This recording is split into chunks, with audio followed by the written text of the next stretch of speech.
Good evening.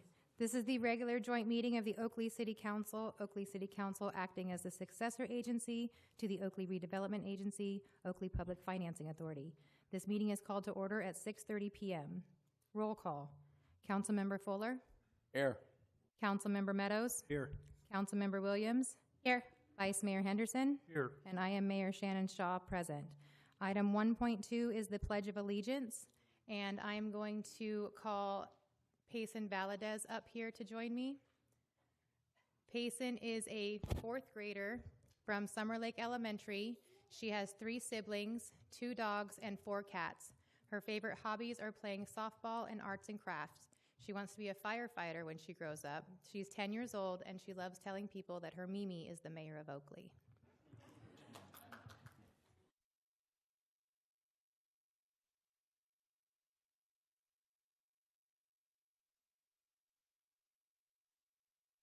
I pledge allegiance to the flag of the United States of America and to the republic for which it stands, one nation, under God, indivisible, with liberty and justice for all.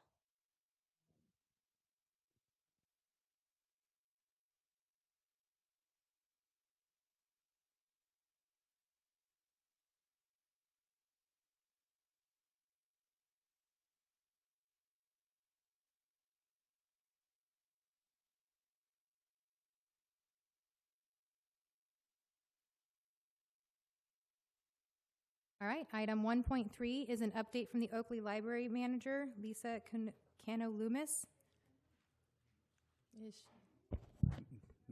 Madam Mayor, she is not able to attend tonight. I really need to learn to read ahead. All right, moving right along. Item 1.4, proclamation recognizing National Law Enforcement Appreciation Day. Chief Beard, would you meet me at the front, please?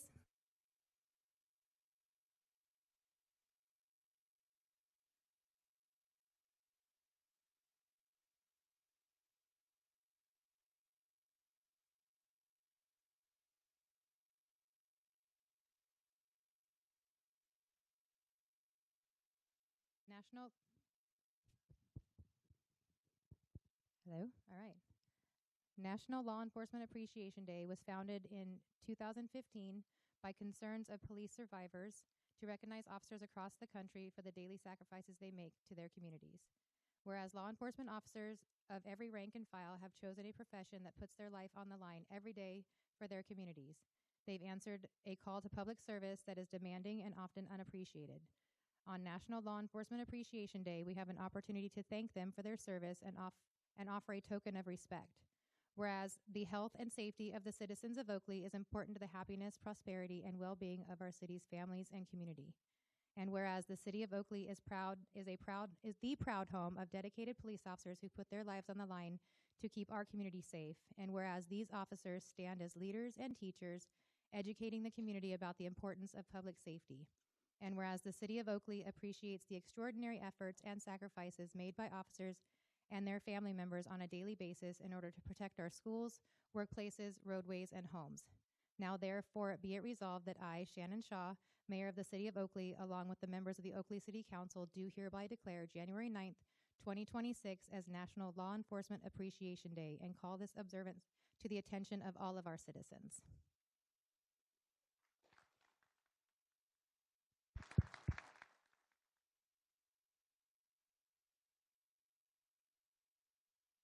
Thank you.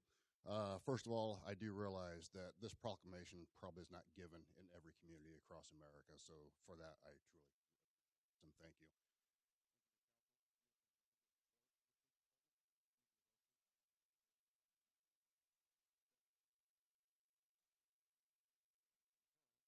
Community of Oakley, you deserve nothing less than a well-trained and professional. That's what we strive to do every single day. Thank you.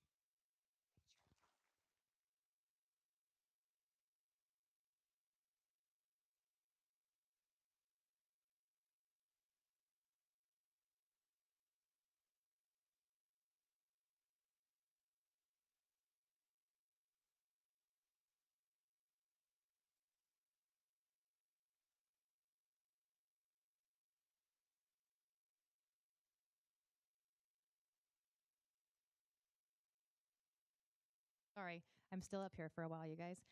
So the next item is for our Leadership Academy graduates, and I'm going to invite them up one by one, present them with a certificate, and then we are going to have you stay up here, and we're going to get a group photo.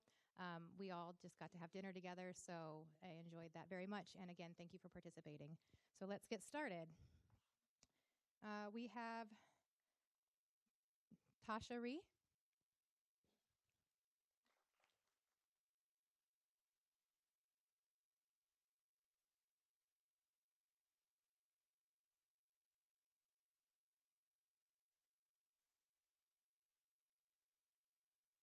And Nikki Butler.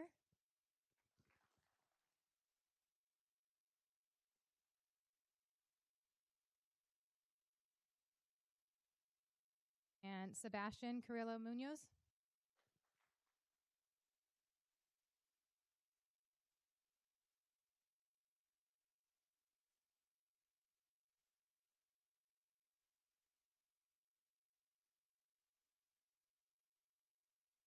Jasmine and Gonzalez Hurtado.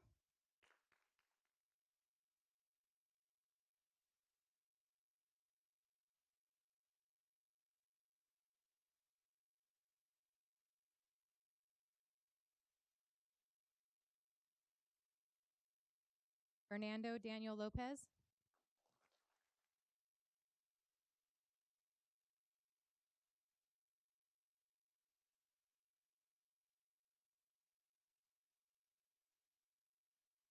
A big group, guys. And not everyone was able to show up. So, Michael Medea.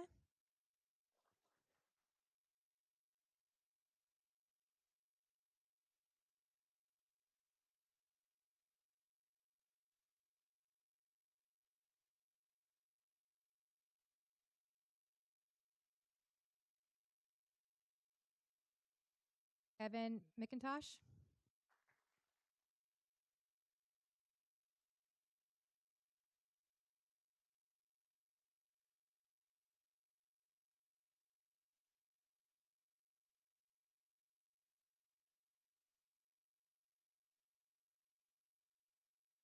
Aman Ni Ryan.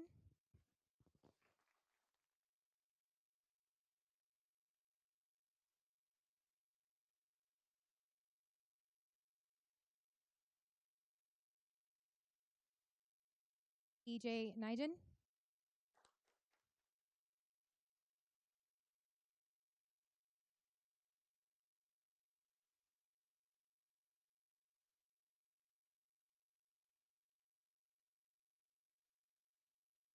Rosine.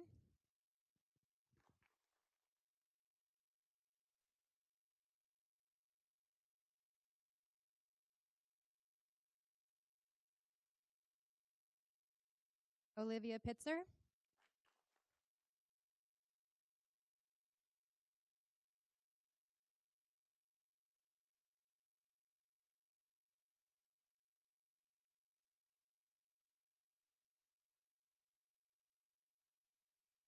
Max Pitzer.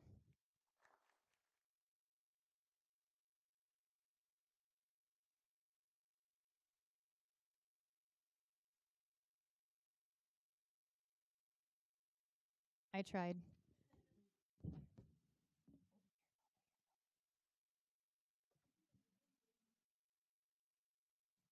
Thomas Pitzer.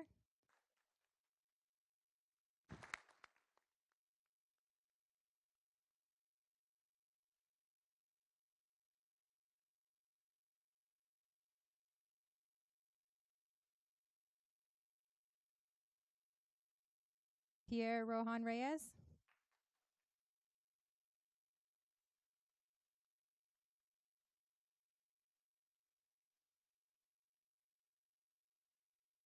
Gary Samuels.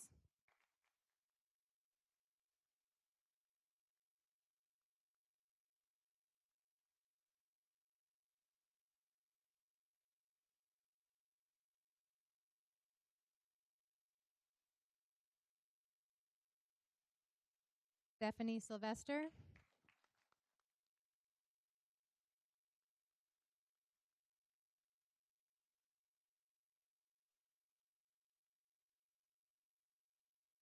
and Cameron Young.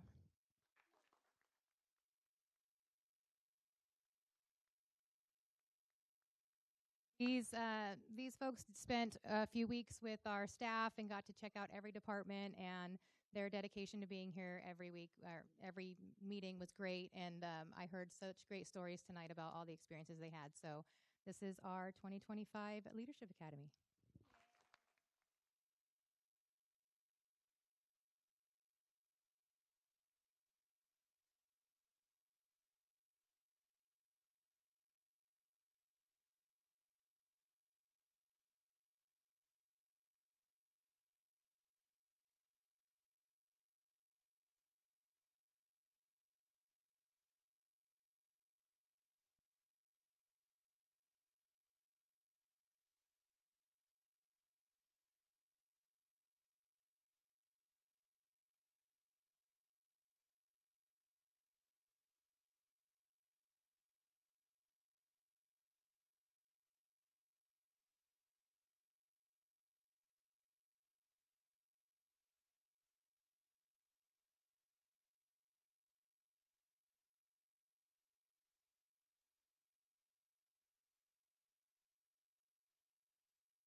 All right, we are going to move on to item 2, which is public comments. At this time, public comments will be heard for items not on the agenda. I do have public speaker cards submitted. If you would like to submit a public speaker card, please complete a blue speaker card located in the lobby and submit it to the city clerk. The time limit to speak is 3 minutes. The time limit is monitored by the timer located in front of the mayor's seat. When 1 minute remains on the timer, it will beep once as a reminder to complete comments before your time expires. Please refrain from any applause, cheering, booing, or other outbursts so that everyone may have an opportunity to be heard. Note that due to provisions of state law, the council may not engage in dialogue regarding comments. Staff may be directed to respond to persons making public comments. We did receive 4 submitted comments online. 2 indicated they did not wish to speak. 2 indicated they did. I'm going to start with Beth Mounts.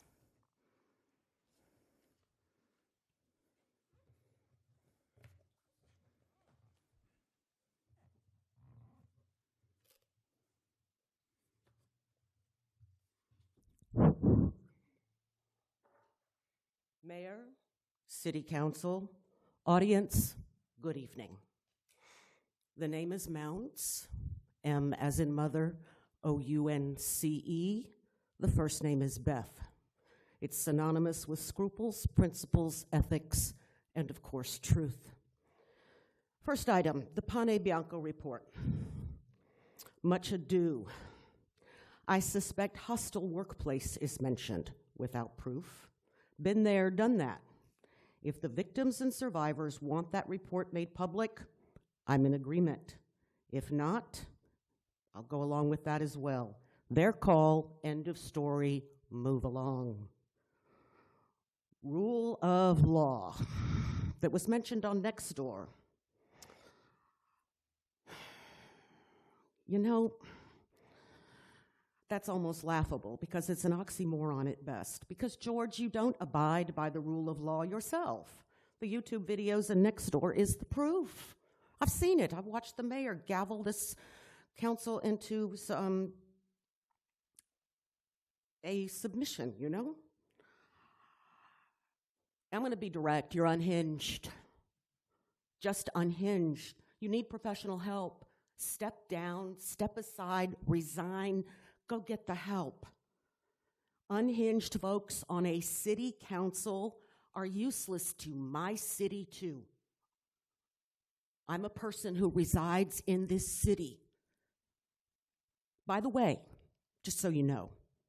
I look American, I speak American, and I'm not. I look white, I pass for white, and I'm not. Never, ever judge a book by its cover. Its language, its race, it doesn't matter. Diversity is a splendiferous thing. You've taught people how to treat you. Gaslighting is unbecoming a city council member. Step down. I yield my time. Merry Christmas to everybody. No, thank you. Our next speaker is Michael Dupre.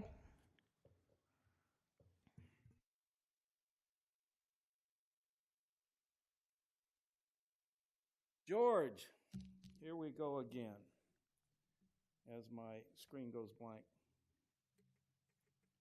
I don't do paper anymore. Anyways, George, I've read your website, your blog, your Nextdoor posts, and past meeting minutes, and you have done nothing except spread acidic, gaslighting, and outright false information. You constantly misunderstood, and still do, agenda items like the marijuana mistake when it was about wine tasting rooms. You couldn't understand the budget, so you assumed $20 million was missing. You never took that back or apologized. And what about the zoning updates that are required by the state that you can't seem to understand? Instead of admitting you don't understand or are wrong, you double down and try to distract from your ignorance by introducing conspiracy theories. You're constantly blame shifting because of your severe cognitive dissonance. You wanted to join the veterans of Oakley, but you wouldn't give them a DD 214. That makes me wonder. You seem to have had a lot of problems with a teachers union, a school district, that are very similar to what you're doing here. So I'm wondering if these current bad habits have followed you from your youth into the Marines, the police department, school district down south. You joined NAACP, but then you're exhibiting all these serious racist white fragility characteristics. I'm going to ask them if they can rescind your membership or at least not allow you to be in that group ever again. As such, you appear to be acting out. Is that a cry, an external cry for help? You seem to be addicted to attention. Do you have some unmet emotional need? You're also having some narcissistic behavior. Is there some vulnerability or shame you're trying to hide? You really do need to see a shrink. And I'd advise you to send a letter of apology to your advisor or whoever the hell it was that approved your dissertation for your PhD, because you damn sure don't deserve the title of doctor of anything except BS. All right, our next speaker is Bud Chaddock.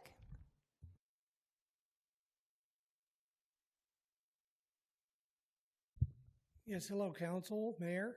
I want to bring it to attention a law has been passed, and it's SB 753, and it's going to affect us from what I've seen, especially going in the creek. I just saw 5 more carts in there. There's a law now that the city, right now, is existing law authorizes the city, county, or city and county to fine the owner of the shopping cart. So if their name's on it, they are to be fined, no matter where it's at. Okay, so that's something. And seeing it in the creek here, there's 5 I could take you to right now. And they all have names for major chains. So very easy to find out who owns them.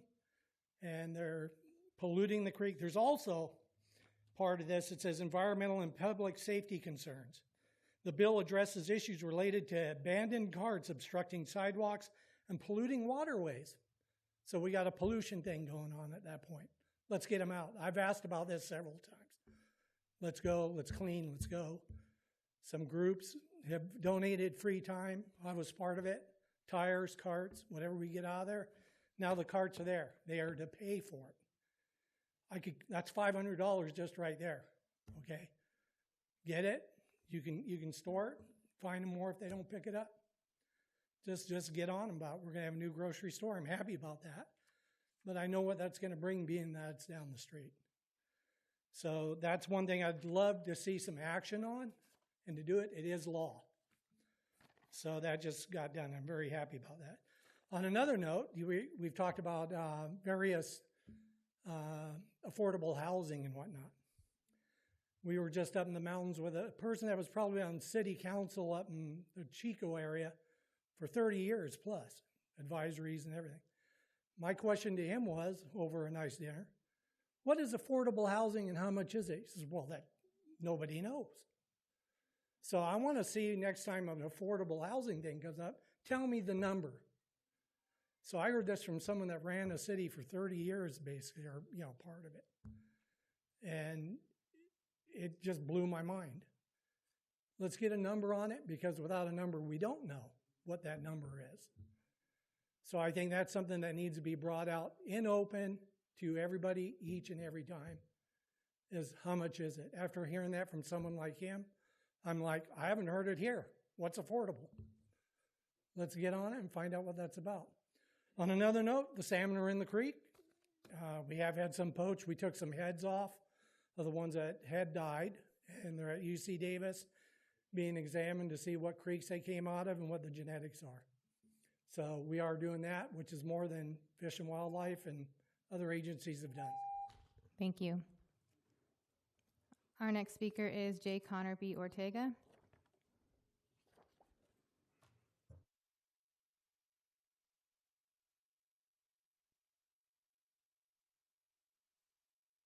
Good evening, Mayor Shaw, Vice Mayor Henderson, council members, city staff, and my fellow Oakleyans.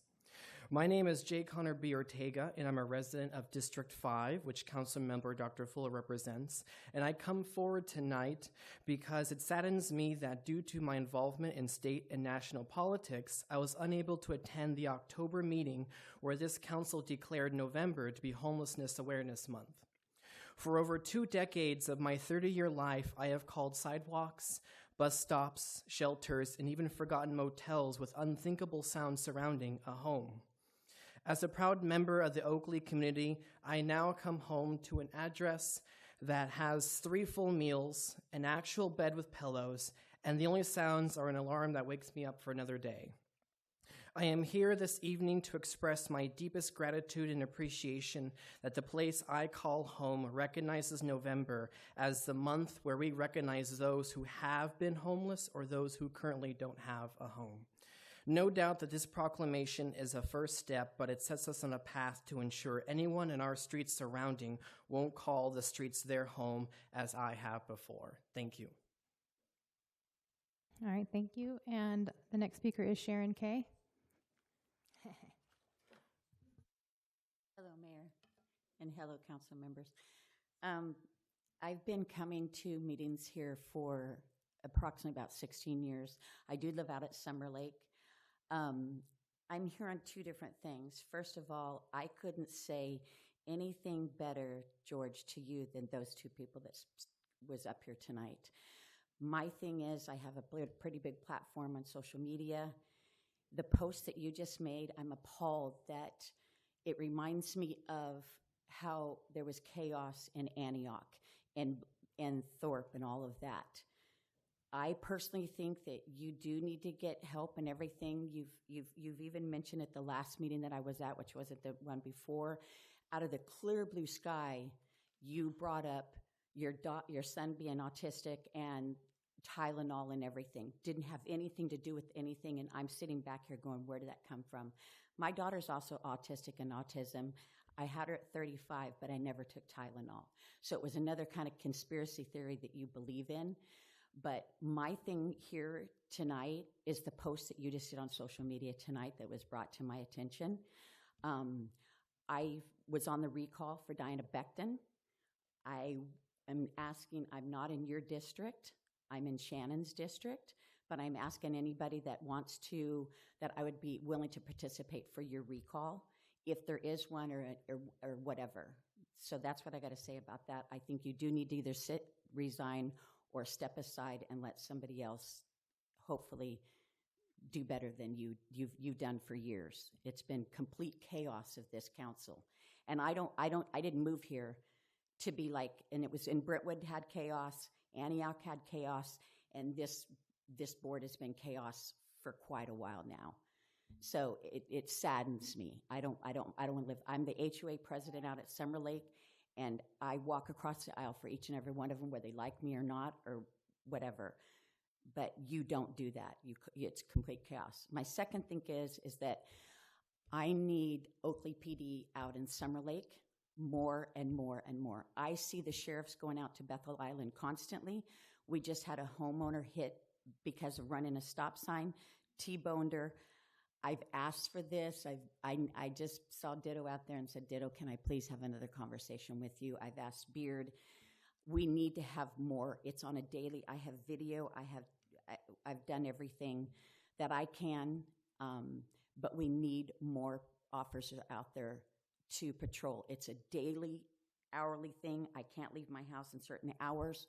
So I'm asking for help from the city or whatever we need to do to get together, to band together.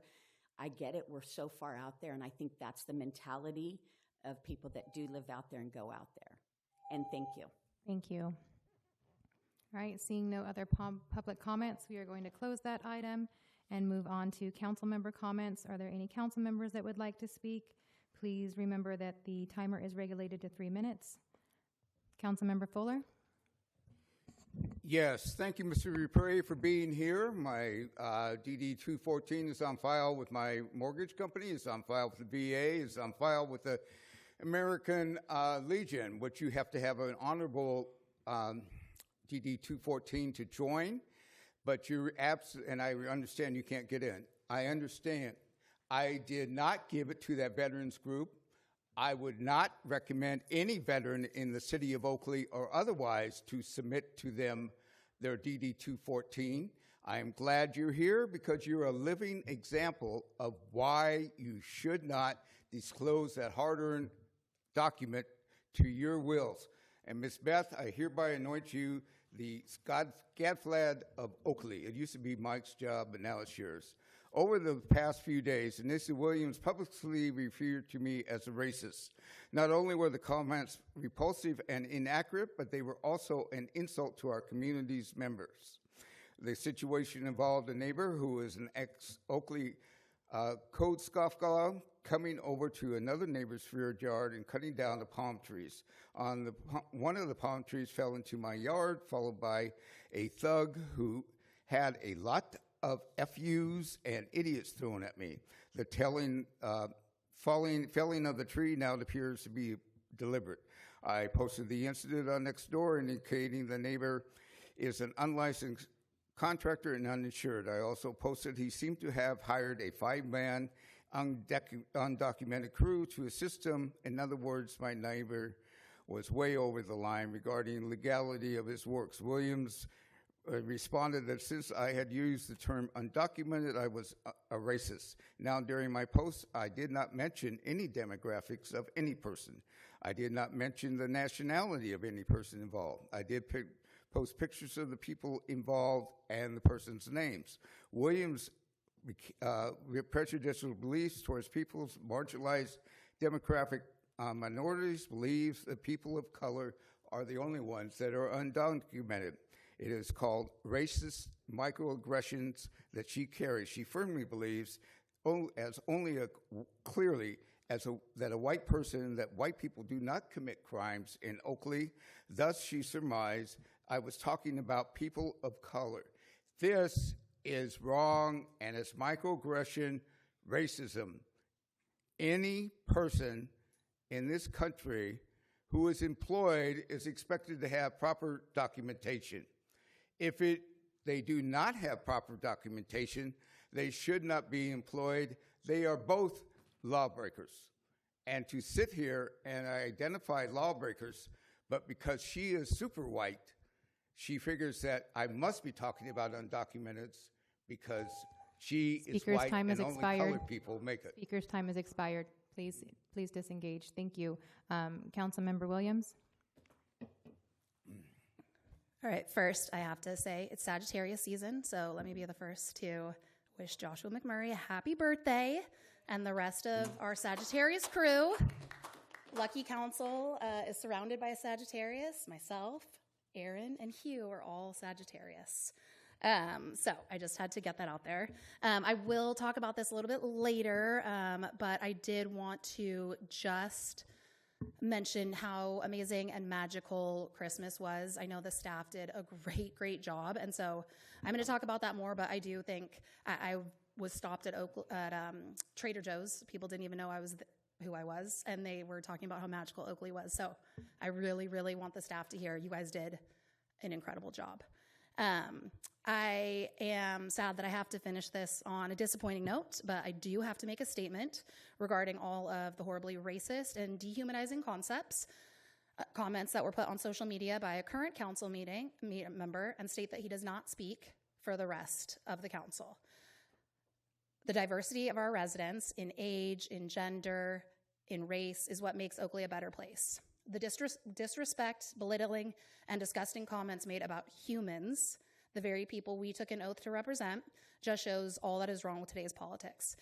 Instead of being in this role because he wants to make his community better, he sees it as his whole identity, and when someone tries to call out cruel behavior, he responds as a narcissist always does. I would just like to assure our community that that is not what Oakley is about, and I would also like to read this direct quote, that Fidel hired his 5-man crew with undocumented aliens ineligible for employment in America. So there's no microaggressions. I was reading the words that he wrote, and I just want the community to know that that's not how the council feels. All right. Just also wanted to wish the city manager a very happy birthday. I know what it's like to be here on your birthday because I did this in July. So, tit for tat. All right. We are going to move on to the consent calendar. I do not have any comments submitted online or in person for the consent calendar. Are there any items that council would like to pull? 4.1, 4.2, and one more. I have to find out the investment policy. The 4.10. All right. If there are no others, I will take a motion. I'll move. Second. All right. I have a motion to approve the consent calendar minus 4.1, 4.2, and 4.10. All those in favor? Aye. Aye. Any opposed? Passes unanimously. Item 4.1, Councilmember Fuller. Yes, it's too brief. It's intentionally brief. It's intentionally left brief. We have a transparency problem in the city that is continuing to fester even more, and they are incomplete minutes for anyone looking at us at 5 years from now, unless they go dig up some tapes or have a few hours to watch it through tapes. So I will vote no on this item. I'll move the item. Second. All right. I have a motion and a second to move item 4.1. All those in favor? Aye. Opposed? No. Passes 4-1 with Councilmember Fuller against. Item 4.2. Yes, I want to ask the author of 4.2, Mr. Cole. You mentioned in there that I was advised I had a conflict of interest in a closed session. That was the result of deliberations and conversations that took place during the closed session. Is that correct? No, that is an official record. That's me reporting out what happened. You didn't sit there and tell me that I had a conflict of interest. Mayor Shaw didn't look at you and say, I want that on there. That seems to be, we had a conversation. That's not subject. That's not Well, then I think I'm able to explain it outside of this council, so I will do so. You're free to explain if you wish. Yeah, I will. You called the item. If you want to explain to people why you feel you No, don't have a conflict of interest, I'll do it in writing, please do Mr. so. Cole. I don't want you sitting over there interrupting me while I'm explaining it. Okay, well, is it your intention to explain that? Because if that's your intention, you have the floor. Thank you. I relinquish it to the mayor. So I'll move. Second. All right. I have a motion and a second for item 4.2. All those in favor? Aye. Any opposed? No. All right, item passes 4-1. Item 4.10, Councilmember Fuller. Yes, I'm going to abstain from this. I read the audit report. I have serious questions about the audit report and serious concerns. Until I reconcile myself with the audit report, I don't want to be adopting a new investment policy, especially since we are doing it. I am told that the investment firm is making all our decisions and guiding it. So I will abstain from this. I will have a written report regarding the audit report after this meeting, and I will have a written response to the investment report after I discern that and respond to the audit report. I will do both in writing. I move approval for... Hold on one second. City Manager Joshua McMurray. Yeah, just for the public's benefit, the investment report that we were asking the City Council to adopt has not changed. It is the same investment policy that was adopted last year, and we are recommending no changes to the policy this year, but we have to bring it to you annually to adopt. Wow, that was about what I was going to say. So He after pushed his that, button. I move approval. All right. Second. We have a motion and a second to pass item 4.10. All those in favor? Aye. Any opposed? Any abstentions? All right, passes 4 ayes and 1 abstention. And we are going to, so item 5 is public hearings. We have none. Item 6, regular calendar. 6.1, adopt a resolution accepting the annual comprehensive financial report. Memorandum of internal controls, required communications, and report on agreed upon procedures for fiscal year 2024-2025. Jerry Tejeda, Administrative Services Director, and Amy. I don't think that's Amy. I'm not. You guys, it's on my paper. I know, I'm sorry. Good evening, Mayor, Vice Mayor, members of the council. We're excited tonight to bring to you our fiscal year 24-25 audited financial statements. Our third-party auditors, Mays & Associates, are here to provide a quick presentation to you. Before turning it over to them, I just wanted to take some time to thank staff for all of their hard work. It takes a team effort to get through the audit. This was our first year in our new accounting system, so it brought on a lot of new reporting and those types of things for us. So I'm very proud of what we've accomplished. With that, Amy Meyer, who you are used to seeing here, was unable to attend tonight. So providing the report will be David Alvey, who is also with Mays & Associates. So after his presentation, we'll both be available should you have any questions. Thank you. Good evening, Mayor and council members. My name is David Alvey. I'm a CPA and audit partner of Mays & Associates, and we are the city's independent external auditor. And my role coming into this, or Amy's role, Amy is the engagement partner, I'm just filling in for her, but my firm's role is to come in and to render an opinion of whether or not the financial statements that you have presented in front of you are free from material misstatement. And I'll get into that just a little bit, but I wanted to go over like the audit process just so you kind of a really high level view of what we do. So it's almost like scientific method, if you guys remember that back in school, where we have an idea of what we're getting into when we start doing the planning of the city's audit. Then we come out and do tests to either validate or deny those original assessments of what we think we're getting into. And it's a risk-based assessment. So if we come in interim phase back in the summer and things change when we come back in at final, we have to change our approach. We have to modify our audit plan to make sure that we identify those risks. So talking the audit phase itself, there's 2 phases, an interim phase and a final phase. The interim phase is done before the books are closed.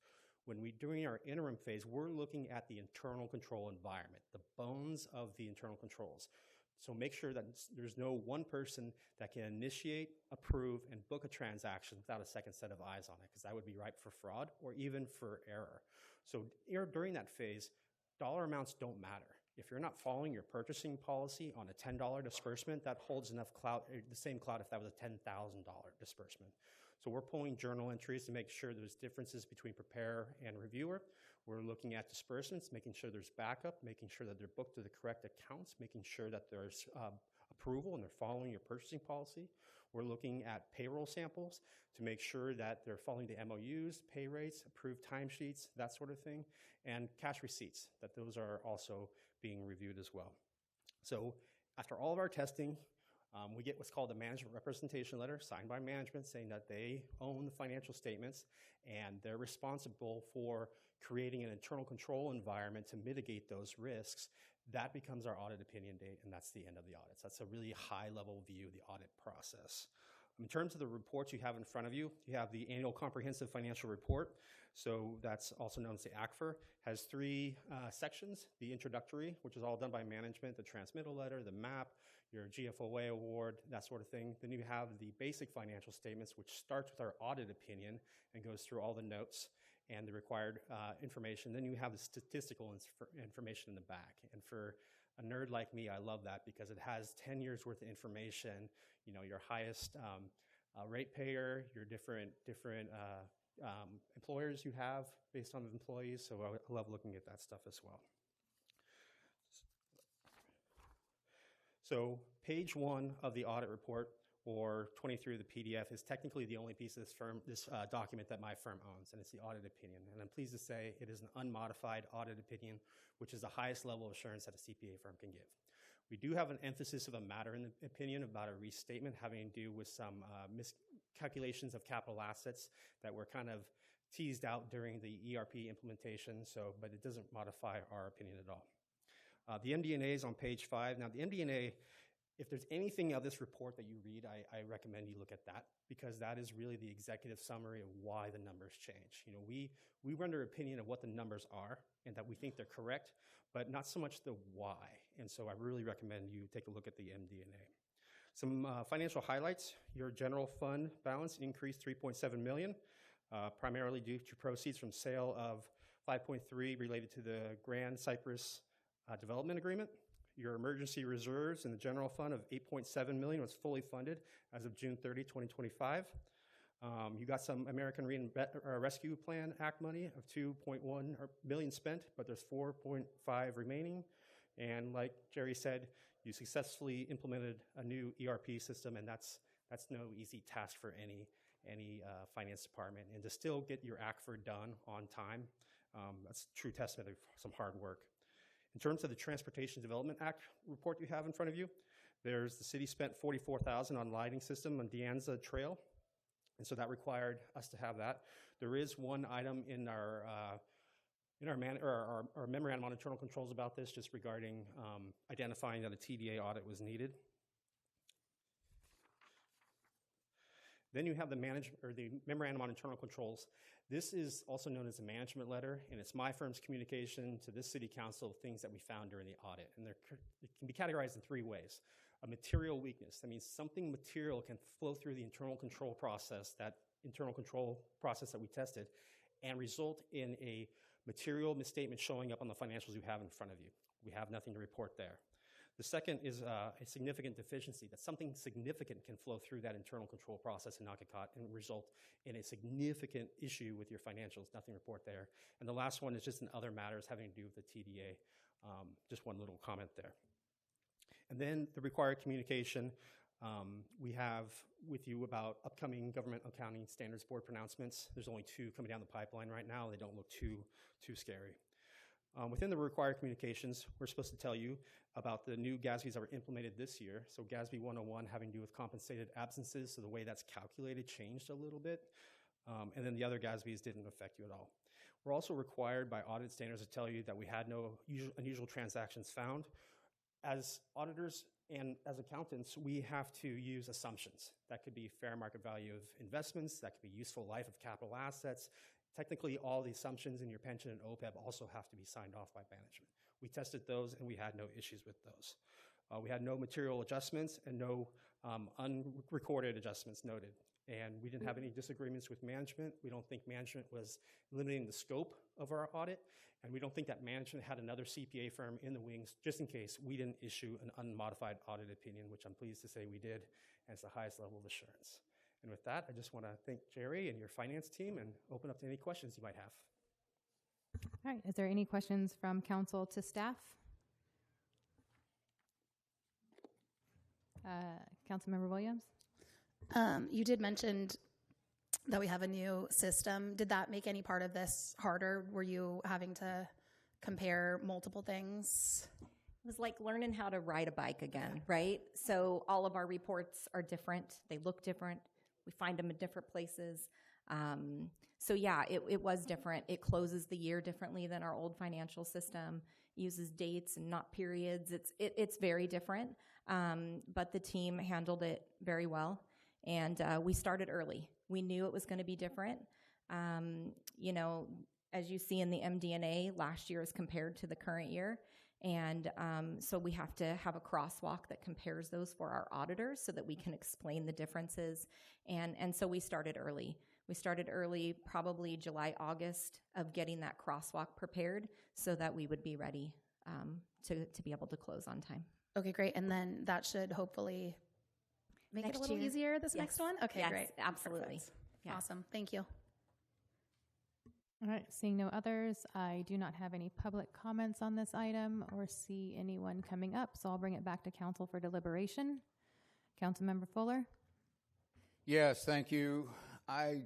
If I were to list everything that I had a concern on, we would be here for a while. I don't think that's right, and the chance to totally accurately articulate what my concerns are in terms of it, all the notes and some other discrepancies that exist in there. So I will vote no for accepting it now. If they do pass it, I will, in writing, put out my concerns, and I will make it available to staff, to the public, to Mr. Cole, to the council, to anyone else that have comments. And if they want to agendize it, I'll be glad to go ahead and do so. So I'll be voting no on accepting it. Councilmember Williams? I believe this is our moment to sort of deliberate on the audit. So I think we should have all done our homework and been prepared to have everything ready. So with that being said, I'm pretty confident that all the findings that I saw match and were correct. And having gone through this audit process a little more intimately last year as the mayor, it was helpful to see that. I'm very glad that it was last year looking at the report. Sorry, Mayor Shaw. But to me, all the numbers look how they're supposed to. And I think, this is our opportunity to be discussing that stuff. So I'm happy to accept, but I'll let anybody else make their comments if they have comments. Councilmember Meadows? Report looked great to me, and I think that's a testament to you, Jerry, and your staff. So great job. And the one TDA was not a big deal. So, I mean, you guys did a great job in implementing, running two accounting systems is tough. So I'm happy with what you've done. All right, and same, I think I'm at my day job going through changing of computer systems and having to do an audit, and it took me many more months than it should have. So congratulations to the staff for going through that. And I did get to sit in with the auditors as the mayor, so got a little bit more in-depth information prior to this meeting. So, but I did go through it, and I am confident in what you guys have found, and I do appreciate the work of both your team, Jerry, as well as the auditors. So, and with that, if there are no other comments or deliberation, I'm looking for a motion. I move approval of accepting the audit. I'll second. I have a Are motion. we approving, or you moving on improving it or accepting it? The resolution calls for accepting it. That was my motion. What? That was my motion. Accepting. Acceptance. I still won't know, but thank you. All right, so I have a motion and a second to accept the annual comprehensive financial report and all of the other things in that subject line. All those in favor? Aye. Aye. Opposed? No. All right, passes 4-1. We are going to move on to item 6.2, which is adopt a resolution approving the 2026 City Council Committee appointment list. Kim Snodgrass, City Clerk. Good evening, Mayor, Vice Mayor, and members of City Council. Each year in December, we ask you to review the City Council appointment list for the upcoming year to determine committee assignments for each council member. The proposed draft list for 2026 is attached to the staff report for your consideration. and staff recommends that the City Council review, discuss, and adopt a resolution approving the final list of committee assignments. And that's my report. Thank you. All right, does the council have any questions of staff? Seeing none, I don't have any public speaker cards for this, so I will bring it back to council for deliberation. I move approval of item 6.2. I'll second. All right, I have a motion and a second for item 6.2. All those in favor? Aye. Aye. Any opposed? Any abstentions? Did you aye? Sorry, passes unanimously? Yes? I didn't hear your vote is what I was asking. I apologize. Abstain. All right, passes 4 and 1 abstention. All right, we are going to move on to item 7, which is reports. 7.1, City Manager. Yeah, good evening, Madam Mayor, Mr. Vice Mayor, members of the City Council. I just wanted to publicly thank the staff. It was really an all hands on deck last Thursday for our tree lighting ceremony. The work that you all did and everyone else that works here that is not in attendance tonight was just absolutely phenomenal. And I think we are delivering to the community such a, not just a great event, but a great month of December. So couldn't be more pleased with the work that has gone into that. Did want to also publicly state that the city closes for the last 2 weeks of the year. So we're closing at 11:30 a.m. on Thursday, December 18th, and we will reopen on Monday, January 5th at 8:30 a.m. With the exception of the police department, that's a 24/7 business. They will remain open, and we will have limited building and public works inspections during that time frame. The city website will have all of that detailed information starting on the 15th, and that is oakleyca.gov. Second to last, we have the business license list for the month of November. And lastly, I just wanted to wish everyone a happy holidays and a happy new year. All right, thank you. We will move on to 7.2A, which is the reports from council on any activities, liaisons, all the good things that we do within our community. Is there, all right, Councilmember Fuller? I attended the gathering from Studio 55 a couple of weeks ago. Chief Beard serves up a tremendous tamale enchilada. I guess that's what they were calling it. Pretty good. Appreciate that. People had a lot of fun. They're really enjoying that opportunity to go there. I also attended a senior get-together for seniors on such subjects as powers of attorneys, which we need if we're, especially when we're ready to, I don't know, begin eating the applesauce type of thing, when we need assistance, families to have power of attorney to work for us, to work with us. Also, Mobility Matters, which is a really great program that's come about. I encourage people in the elderly aspect, aging aspect, to look at that. They have rides available. They have ways to get to and from places. I know what I like is that when I need to go get a epidural on my spine, I have to have a driver back. They will be glad to drive a person to the epidural, wait, and return the person. The person can't drive because of stuff they stick you with it, basically. So that is available, that type of transportation. And they also have classes in assistance for wills and trusts. So I would encourage people to get there. And I went to the Accessible Transportation gathering today, Lori Wilson's gathering, and Miss Laura was there for Diane Burgess, and we were there, and Lori Wilson, Assembly Member Lori Wilson, was a big impetus in it. So it was great. I ended up on the accessible site. I just want to remind people the American Disabilities Act is more than just, hey, we got to do this because they need to do something, and they need assistance, and there's a big pain and money. The American Disabilities Act was signed on July 26, 1990, by President George H.W. Bush. It was the last segment of the Civil Rights Act and ensured people with disabilities had civil rights within the community. And what that means, when I arrive in a restaurant and they say you can't bring in your dog, or somebody sits next to me and says, I'm allergic to your dog, it is incumbent upon that person to move, not me, and the restaurant is to allow me into and enjoy it. That is a civil right, and more than accessible is beyond accessibility.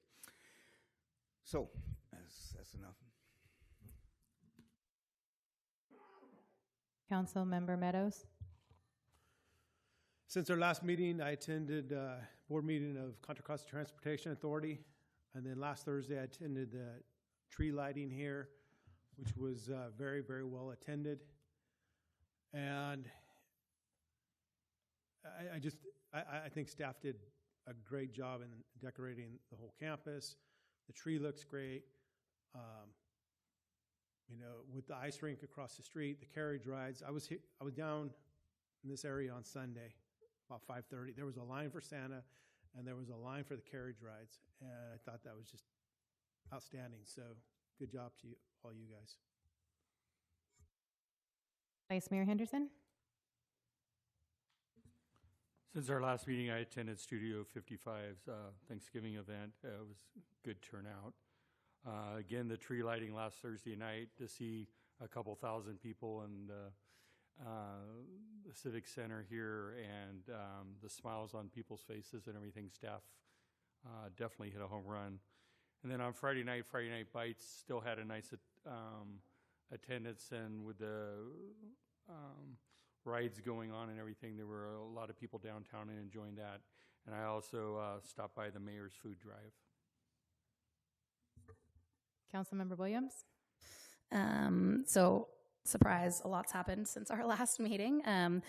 Myself and Mayor Shaw did get to have a meeting with Tri-Delta Transit, Public Works, and Josh to figure out how we can add more bus stops. The initial reason was to start to work with the school district to enable school transportation, but we also found some barriers that Tri-Delta has had with some ADA accessible areas, so we had to actually close bus stops that the city was very willing to make the fixes necessary. So I really appreciate everybody coming out to work on that, and I really appreciate the relationship that is happening with Tri-Delta. I think that transportation should be our first thought, not our last. So I really appreciate everybody seems to be behind that. So I really appreciate all of that. I did attend the final California Civic Leadership Institute, where we heard from legislature about how important local government is at the state level and making sure we're all staying connected to our representatives. Many Delta Protection Commission meetings. We did receive an award for planning excellence from the American Planning Association for the National Heritage Area. We had a review of the Delta Conveyance Project Benefit Cost Assessment and Economic Implications. That was presented by Dr. Jeff Michael, who is in the Bureau of Business and Economic Research from the University of Montana. And his independent findings is that there's been a decrease of 20% of urban water demand. The entire state is not growing, and we're projected only to increase by 2 million people by 2070, with 1.7 million of that coming from the 5 counties that surround the Delta. So that's important for us, obviously, folks out here.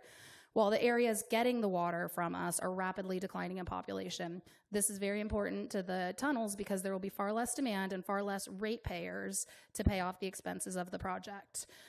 DWR's benefit cost analysis was relying on a demand forecast that assumes that the population grows by 5.6 million people by 2045, which is vastly different from the population growth estimates from the Department of Finance, who is the gold standard for that. Delta Water currently has a surplus to cover urban water needs, and Metropolitan Water District already supplies double what their projections are for needs moving forward. And the final benefit cost analysis showed that net benefit is only 38 cents for every dollar invested, and you probably don't need to be a finance major to realize that's not a winning proposition. Agricultural agencies are now withdrawing from the project due to the cost and loss of users. Our chair, Burgess, did have to recuse herself another state agency member had to recuse herself, which then left us without a quorum to decide the action that we were supposed to take that night. So we did schedule an emergency meeting that we were able to get quorum on Monday morning. At that meeting, we did vote to submit an appeal, to comment on others' appeal, and we also have, as the governing body, we have a special privilege to submit our own comments outside of everything. So basically, we're attacking it threefold, which I think is really important for here in Oakley. So I was a little nervous that wasn't going to go through when we couldn't get quorum, so we're really happy about that. The appeal was submitted that same evening, and right now 10 appeals in total have been filed. Okay, then the tree lighting, so magical, so magical. I can remember harassing Josh years and years ago saying that I wanted downtown to be this magical, like, Hallmark town. My girl Nicole here says Stars Hollow, which is actually what my intention was, but I didn't know if Josh was a Gilmore Girls fan, so I said a Hallmark town. And I feel like staff has really, really executed on that, and every year has gotten better and better and better. The ice rink, carriage rides, Santa, snow. I know there was some issues with snow, but I got to see the snow and I loved it. And having all of that all weekend. Like I said earlier, I was out and about in, Brentwood, and people didn't know who I am, and they were talking about how magical Oakley was. And I really, really appreciate you all putting in all of that work. I know how much work it all is. So I think it should be really recognized, like, what you bring to the community by putting this on. It was so great. I was parked in your lot at 5:30 on Sunday. The Santa line was long. It never dwindled, but they were very fast and efficient, and hearing everybody so excited about it, it was just great. So I really, really appreciate it, and I'm really grateful for you guys putting in that effort. I then went to the Mayor's Challenge food drive, and again, super inspiring to see how Oakley showed up, right? You guys can look around and see what happened. We're obviously, per capita, a much different city than Brentwood, but I definitely believe, I'm not doing anything, I'm just saying, look around our room. I'm not doing it. I did get to go to Lori Wilson's accessible transportation town hall. I had to be in and out because my children sitting in the audience there require multiple pickups and drop-offs. But it was amazing to see the collaboration and the sharing of ideas to make transit accessible and convenient for all. I also would like to acknowledge Mayor Shannon Shaw. I don't know if I missed her acknowledgement because, again, I was in and out, but she really was the impetus for putting the whole thing on. And so I really think it's important that we recognize what she did for that. She and I are big transit nerds, and she obviously has a really big heart for the aging community because of what she does in her day job, and so I really appreciate. I mean, that's a hard thing to pull off, getting that many people to come at 9 a.m. in December, and I think there was a lot of good feedback, so I really appreciate that. And last but not least, this might be a future agenda item, but I don't think so. I was hoping we could get an update on SB 707 because there's a lot of new changes, including my pet project about Zoom and two-way communications for people. So I don't know if that needs to be a future agenda item. If it does, I'll move it to then. I don't think it does. We're working with the city attorney as the guidance, is getting firmed up, and we are anticipating an AV remodel in this room, and we are accounting for 707 already in that, but we can give you an update on that early next year. Okay, great. Thank you. I appreciate it so much. I'm finally done. I'm done. All right. So since the last meeting on the 15th was the last Christmas basket sign up for the Rotary Club of Oakley. Later that night was the Friends of Oakley Library Fall Fiesta fundraiser. On the 18th and December 4th, I had Zoom calls with Assemblymember Lori Wilson's office for the planning of the transportation forum this morning. So been busy with that. On the 19th, we had an Oakley Library Subcommittee meeting, just the kickoff to our subcommittee, and it was just talks about planning for the upcoming community engagement. So as that gets more involved and we have more meetings, I will bring that to the council to keep you guys updated. Councilmember Williams talked about the tour with Tri-Delta. I really want to thank staff for taking the time out of their day to come and really get an idea of what it was that they were looking for in order to increase stops here in the city, not just for school transportation, but for all of the residents. On the 20th, I attended an MCE board meeting. You're welcome. Councilmember Meadows. Thank you so much, Mayor Shaw, for attending in my place. Yes, I am the alternate on that, and Councilmember Meadows was not able to attend, and it was quite a late night. On the 22nd was the Oakley on Ice ribbon cutting, and what an amazing turnout. I think it was probably our biggest turnout for a ribbon cutting that we've had to date. And I've already been there twice with my grandkids, and they're begging to go back again. On the 28th, I had a meeting with some constituents along with Councilmember Meadows because the residents did reside in his district, and I thought it was important to make sure we both had that conversation. The tree lighting, we've all talked about already. What an amazing winter wonderland, true Hallmark movie moment.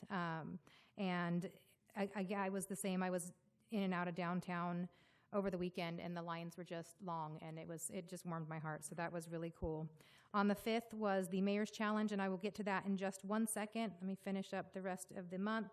Friday Night Bites I went to as well while I was here because I got hungry. On the 7th, I read stories to kids at Christmas on the Farm at the Historical Society Museum. On the 8th, we had our California League of Cities board retreat. I was reelected to the Cal Cities East Bay Board. And just an update, the priorities for California League of Cities this year is protect local revenues and expand economic development tools. Number 2 is strengthen climate change resiliency and disaster preparedness. Number 3 is strengthen and modernize critical infrastructure.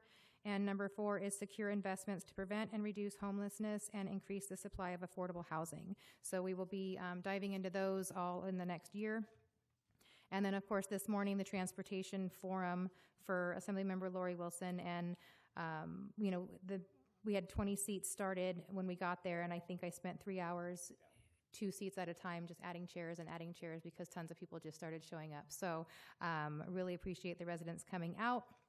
But I want to talk a little bit about the Mayor's Challenge. I'm going to take a little Mayor's prerogative and go a few minutes long. So a few weeks ago, the Mayor of Brentwood, Mayor Susanna Meyer, issued a friendly one-day food drive with me to take place on December 5th. And what started as a fun, lighthearted competition quickly turned into something truly special. I want to sincerely thank Mayor Meyer and the City of Brentwood for launching what became an incredible regional effort. Once the challenge was posted online, the support from both our communities absolutely just started pouring in. Oakley businesses immediately stepped up with can-for-can matches and donation incentives. So a huge thank you to the Beer Aisle, Skipolini's Oakley, Oakley on Ice, and Bubbles Tea and Dessert. They really led the charge on these, the businesses just getting together. And these businesses are still continuing to talk today to see how they can continue to partner, which I think is a huge win. On donation day, the moment the doors opened at 3 p.m., the donations started rolling in immediately, nonstop. Businesses, residents, council members, board directors, they just all showed up in force, and it made it even more fun when County Supervisor Dan Burgess's staff joined in with some gift cards supporting both cities. We started collecting in the lobby and very quickly realized we were going to have to move to the council chambers because we simply ran out of room. And by the end of the day, the donations were coming in so fast that staff couldn't keep up with an accurate count. And honestly, I don't think Mayor Meyer or I had any idea how big this was going to become. So, I would like to take a moment to show a quick video just to give you a quick look on how powerful the day truly was.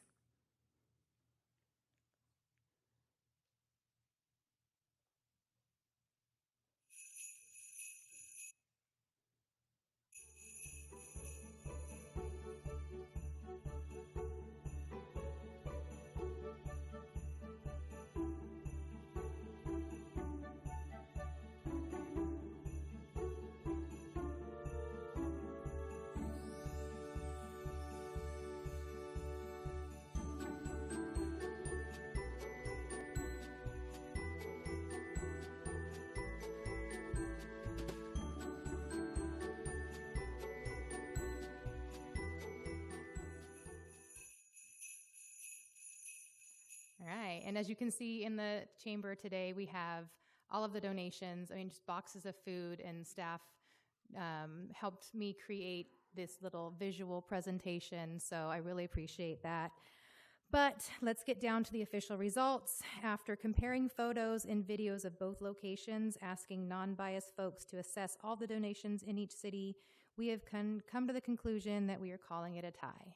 We literally could not Brentwood thought they had it. They thought they had it just based on population. They really did. And when I showed her the video of all of our donations, she says, I don't think I can say I've got this. And that is a huge thing for Oakley. We are, we are not the forgotten city anymore. We are not the small city that everyone just looks past, and we really, really met this challenge. So I hope we continue this next year. We're going to hopefully challenge another city, maybe Antioch or Pittsburgh, and really just make this a regional effort. So I know that some really wanted a clear winner, but at the end of the day, there is no loser. The real winners are all the families right here in East County that are going, East Contra Costa County. The amount of food that both locations collected is going to help so many people this season. And that is because of the incredible generosity of both Brentwood and Oakley communities. Thank you to all that contributed. The experience has truly been one of my favorite moments as mayor. To see Oakley come together the way it did reminds me of why I chose to make Oakley my home, why I raised my family here, and why I ran for this city council. Team Oakley.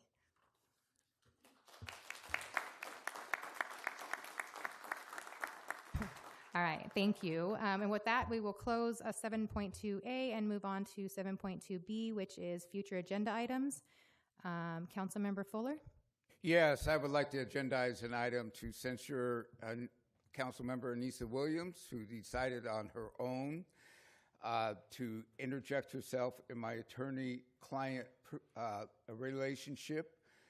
She was able to gather up everything that she, without process of law, that I have done wrong and every law that I have broken, and sent it to him yesterday, demanding that he counsel me so I will become a law-abiding citizen.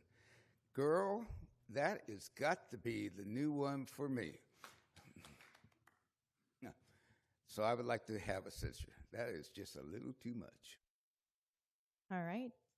And I am not seeing any support for that. Okay, I have one other agenda item in honor of Mr. Edgar Flores, who the Councilmember Williams decided he shouldn't be on my emergency substitute. He's in the back corner. But I would like to add a item. Oh, by the way, his union donated $4,000 to the library. I would like to add a motion onto the agenda that every city structure, especially the library, be constructed only after a project labor agreement has been put together with the trades and from the city manager. Point of clarification. And this might be for attorney, or I'm happy to have a PLA discussion. I think we're too far down the road with the library to introduce that at this point in time, but I'm happy to have a PLA discussion. I think we have a ton of union members, so I would be interested in that. But if the thinking is that it can only be that the library is held up because of that, then I think we're sort of in a jam.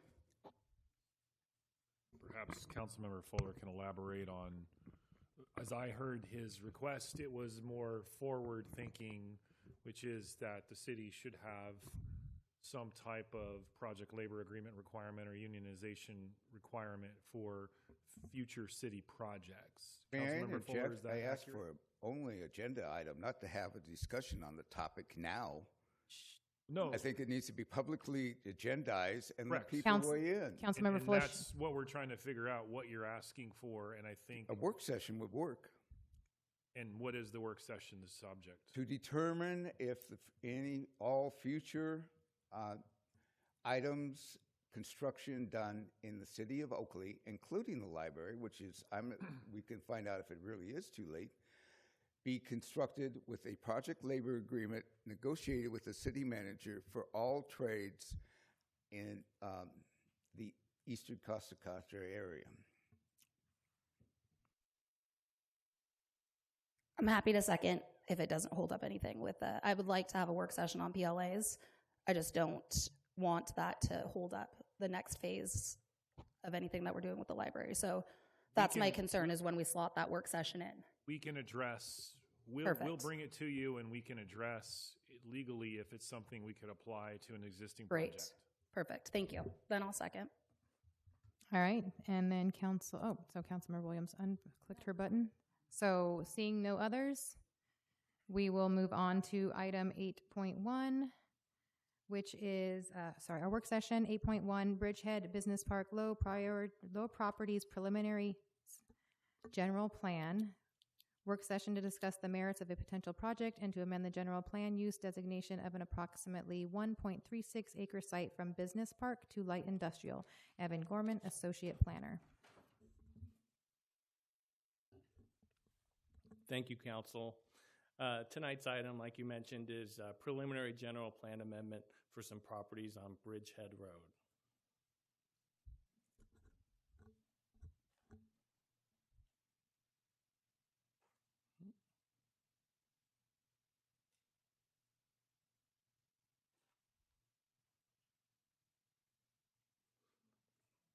Thank you. All right. While Council is familiar with this from our previous applications, here's a land use refresher for our audience. In California, every property is guided by an interconnected framework.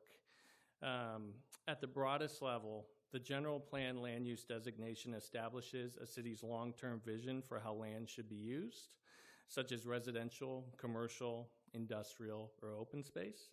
A property is then assigned a more detailed zoning designation, which regulates specific development standards like building height, setbacks, and permitted business types consistent with the general plan. Finally, when a business occupies a building, it must also comply with the building occupancy classification under the California Building Code, which ensures that the type of activity inside the structure, whether manufacturing, education, office, or retail, meets safety and construction requirements. Together, these layers determine not only what can be built on a site, but also how the building can be used once constructed. Next slide, please. All right, for the lay of the land, our properties tonight are in the northwest corner of town. Next slide, please. All right, here are three properties, a bird's eye view. They're at the northwest corner of Wilbur Avenue and Bridgehead Road. Right across the street is the Oakley Logistics Center. Behind these properties is Highway 160. There's the on-ramp there. And then to the north is a Caltrans yard that is located outside city limits. Next slide, please. All right. Many buildings in Oakley were constructed under Contra Costa County's general plan and zoning requirements before the city was incorporated in July of 1999. These three properties were designated heavy industrial by the county before the city was a city. When Oakley was incorporated, it established its own general plan and zoning designations. While some matched the previous county designations, others were more visionary. And so while the county designated these heavy industrial, when the city formed, these were designated business park. Here you see the three properties in a darker blue. That's Business Park, and then across the street, that large, lighter blue section is our new Oakley Logistics Center, and that's light industrial. Next slide, please. All right, we'll start with the first property, just so you can see these three. 6001 Bridgehead Road is the one on the corner. It's the largest building. It's a metal building with roll-up doors and 2 commercial tenant spaces. One is occupied by GM Marble and Granite, a granite contractor that installs countertops and fireplaces and bathroom counters. The other tenant space is empty at the moment. They're struggling to find businesses that meet the list of allowed land uses under the business park designation. Next slide, please.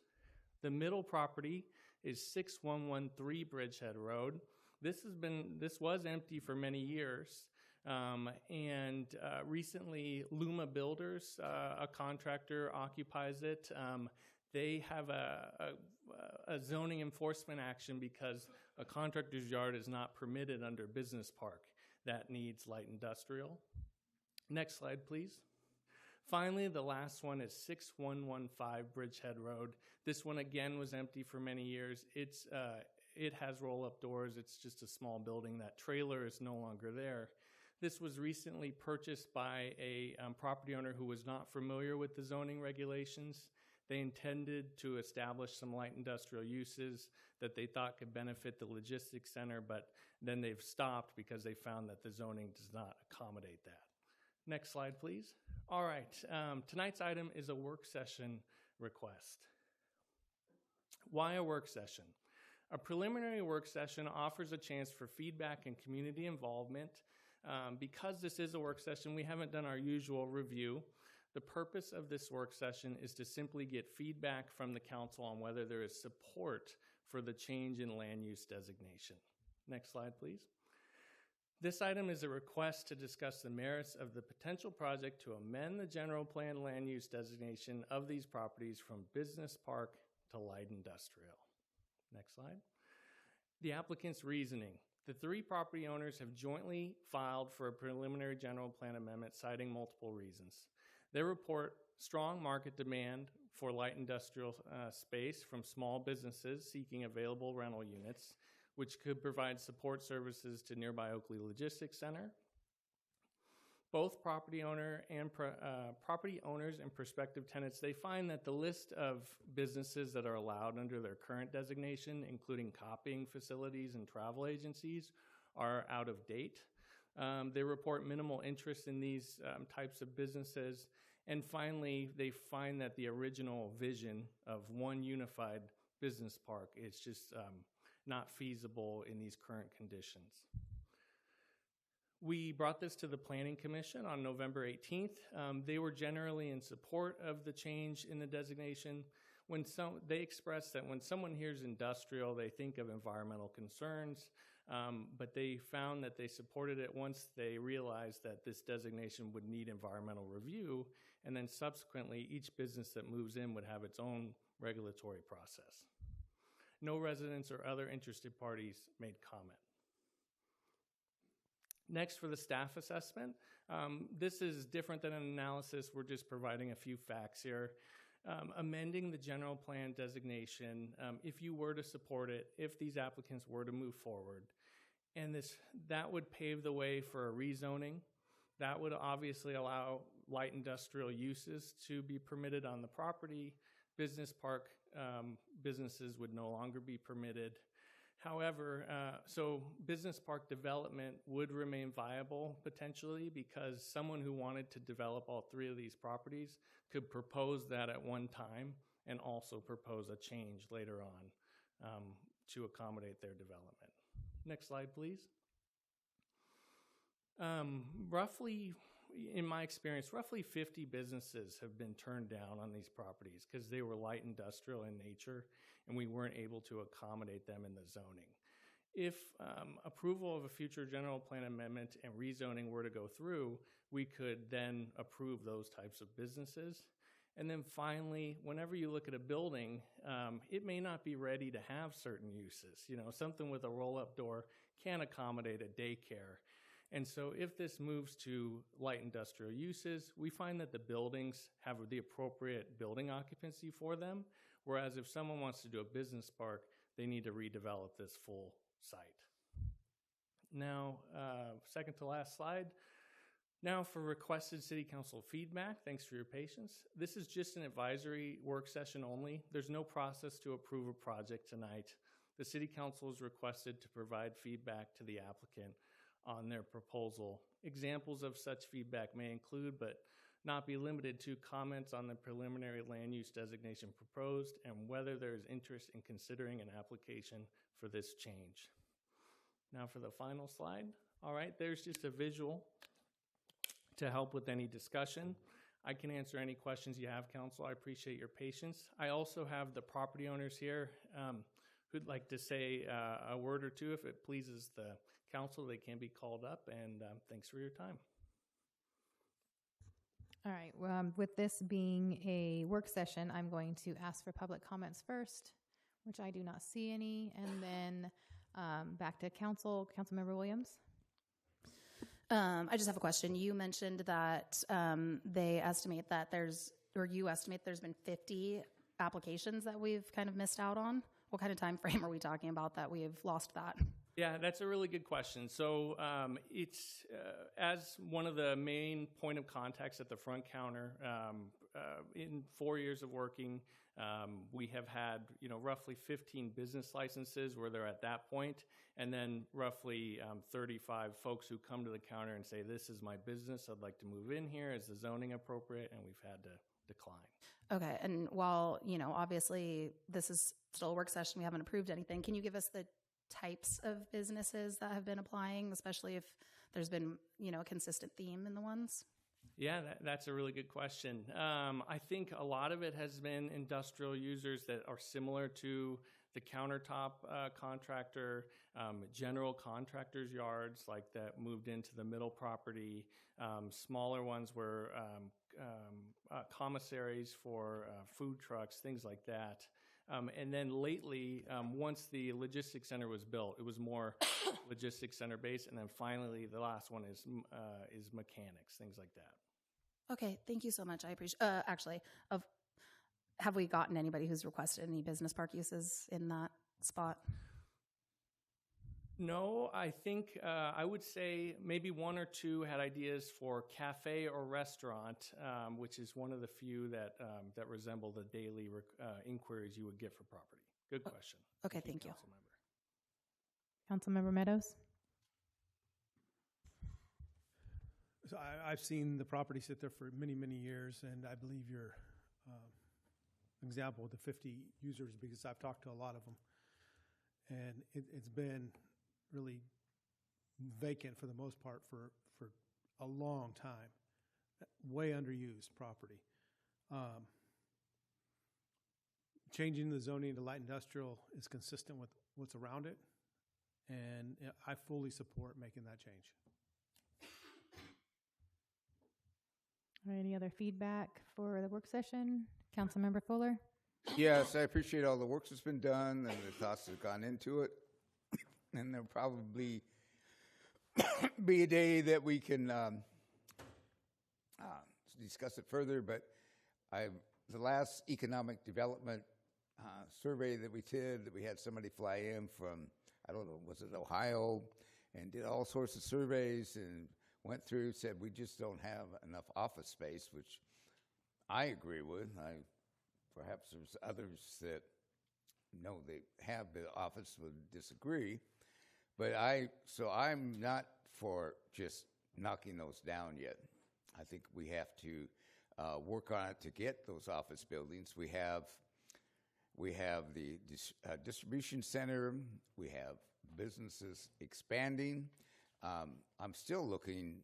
I don't know what has happened with the shipyard that they were discussing along by Rio Vista, but that's going to take, I don't know if they have enough, but we are certainly close enough to facilitate office space for some of the construction workers, businesses to be going up there. Other issues, I would rather be totally convinced that that will be nothing but light industry until before I approve it. Vice Mayor Henderson, any thoughts? I think the need for light industrial in the city, that's an area that we're lacking. We have lots of residential. We have some good commercial, but trying to find areas where light industrial can be added, I think this would be a good spot for that. Councilmember Williams? All right. I also support the change. I think that these lots have been vacant for a long time. I drive out to Whiskey Tango Foxtrot all the time and see them. So, but no, I think that we are missing some potential businesses here, and the missed applications are a sign for me. So I'm a go.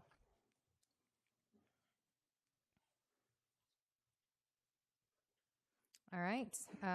Closing that item, we are going to.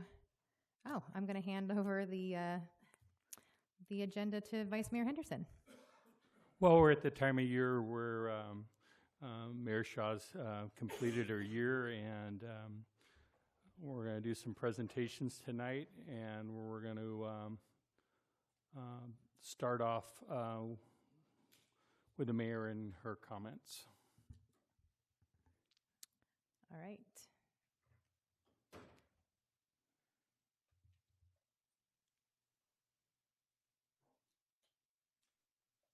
All right, so this is my official look how busy we have been presentation, and I promise not to read every slide word for word. If nothing else, tonight this presentation will show you a lot of teamwork. So these on your screen now are the big priorities we had for 2025, some of them being businesses, infrastructure, schools, technology, seniors, and preserving Oakley's character. Basically, grow smart, stay connected, and protect what makes Oakley feel like home. Fostering businesses and expansion. So we earned the statewide Cal Ed Award, 3 50,000 business improvement grants, and the most exciting of all, Safeway at the Shops at Laurel Fields is officially opening tomorrow. This has been long awaited for our community, and it's delivering exactly what we hoped. Safeway is becoming the anchor that attracted a wave of new businesses, restaurants, coffee shops, ice cream shops, banking, math learning, martial arts, and much more. So this is exactly how smart economic development works. One major investment sparks many more. All right, so sorry, I'm going ahead. I put some of these together. No, carry on. Let's go back. We also were able to go out with the State Treasurer, Fiona Ma, and take her out to tour the city and really get an idea of what we were able to do, some ideas that she may have, some funding that she may have, and just really partnering with our electeds throughout the state. And also in this slide and the last, there's a lot of ribbon cuttings that we've done, which just really shows the amount of businesses that we are opening. And the amount of people that are just calling us every day saying, I want to open a shop in Oakley. And that has been great. So thank you for that. And then we want to talk about kicking off with $40+ million on East Cypress widening, completed the Laurel Road, paved cellars, moved forward with a new library and community center. And with the library and community center is not just going to be a building, it's going to be a true gathering place for our community, a space for learning, youth programs, senior programs, meeting events, and the kind of connections that strengthen a city. It's been a long time coming, and it reflects our commitment to investing in people and not just projects. All of the projects that I mentioned here are about safety, traffic flow, and preparing Oakley for long-term growth.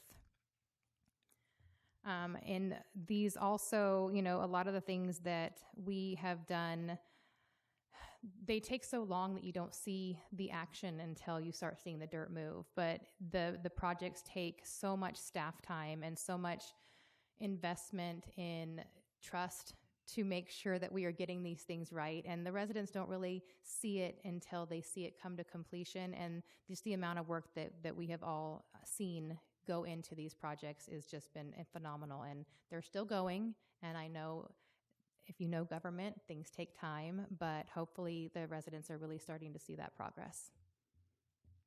And we also earned the Best of Oakley Awards for 2025, one for our parks, one for our day of service.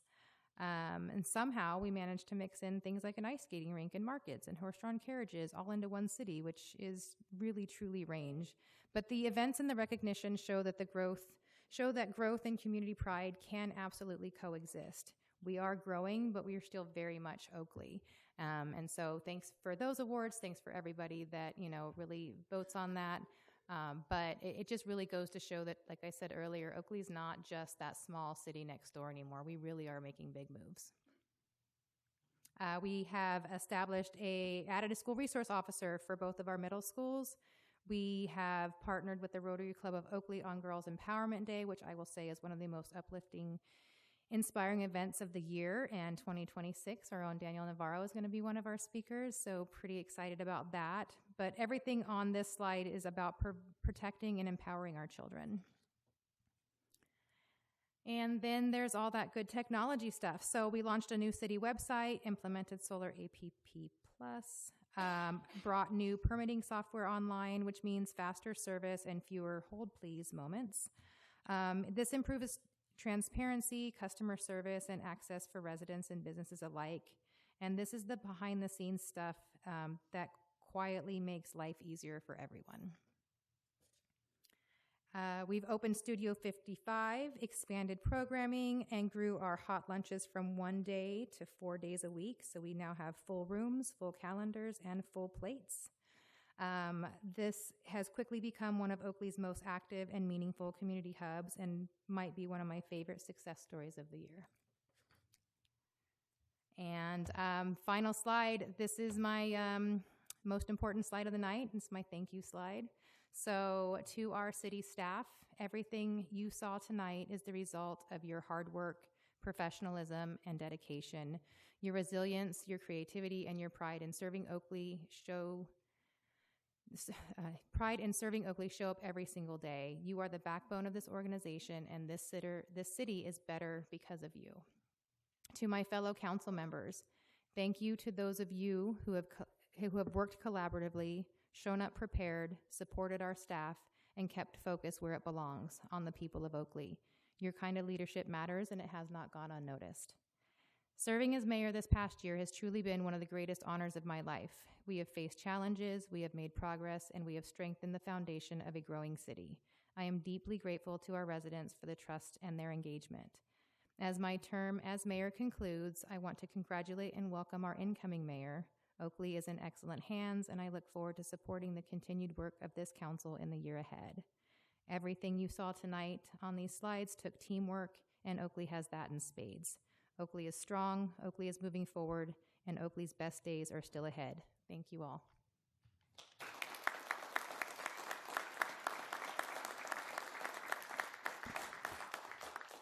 And before we get into presentations, we have 2 public comments. The first one, Don Morrow.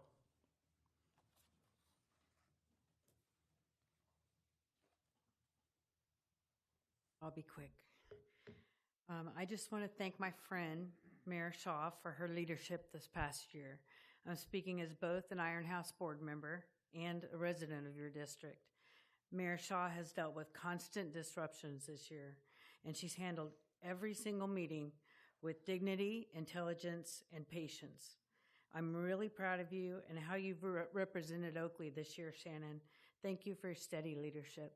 And you've been my favorite mayor so far in the city of Oakley. No shade to the OG back there, but thank you.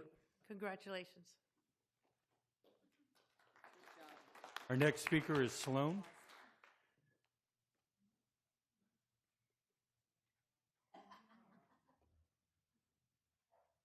Hello, your favorite person is here. You've been a very good mayor, and it's sad to say that I can no longer say that my bestie is the mayor. No, wait. But I don't know. You're just like... And I'm happy for the new people that are going to be like the mayor and the vice mayor.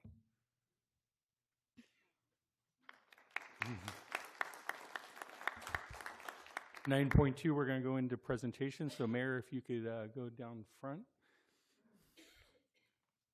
The first presentation is going to be from Congressman Mark DeSania's office.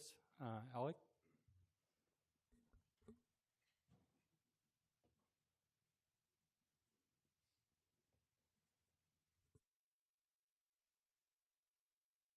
Good evening. Good evening, everyone. My name is Alex Stone, and I'm here on behalf of Congressman Mark DeSania. The Congressman would like to award Mayor Shaw with a certificate of recognition for her outstanding service to the community of Oakley.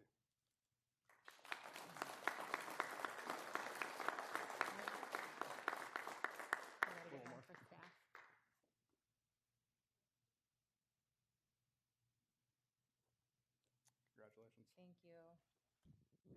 And Congressman DeSania always tells me that I remind him of his mother because of my red hair. So I hear that story every time we are together, and I will probably hear it every time that we are together going forward.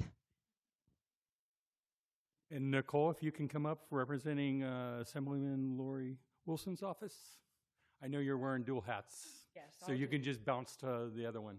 Do a combo, but thank you. Okay. Good evening, everyone. Oh, yeah, that's where it's going anyways. Good evening, everyone. My name is Nicole Quare Nelson, and it is my privilege to present this certificate of recognition to Mayor Shaw on behalf of Senator Christopher Cabaldon and Assemblymember Lori Wilson. It's been so lovely getting to work with you the past year. Oakley's really lucky to have your leadership. I'll say a year ago, I remember meeting her, because I was new, not because you were new, but coming in and really hearing her priorities for Oakley, prioritizing public safety, community wellness, smart growth, and it's been amazing to see what's been done in this past year. And I will say personally, she does not hesitate to outline what Oakley needs and the resources that will help get the city of Oakley there, and that's the exact kind of advocate that Oakley and the city deserves. It's been such a pleasure. Thank you for your service. Thank you so much. Yes. Thank you.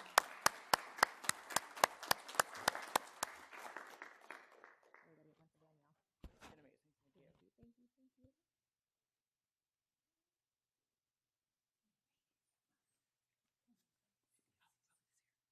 So our next presenter is going to be from the Office of Supervisor Diane Burgess, who Claire, that's coming up, was also a mayor for this city, so it's a kind of a very special presentation.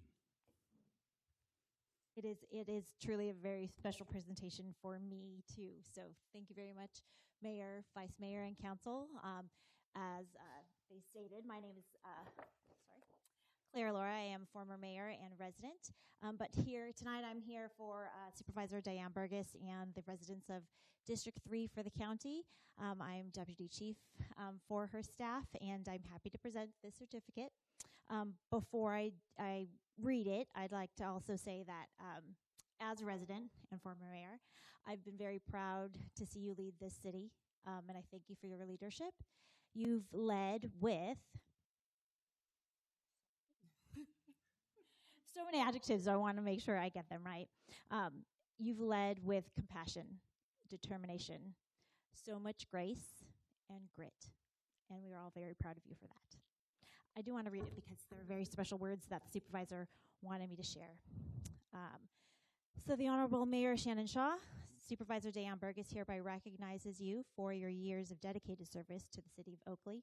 Your leadership and contribution to the betterment of the community is remarkable and invaluable. May you continue to be a champion for the city of Oakley, an example to all for your acts of service and all that you do for the community. Congratulations.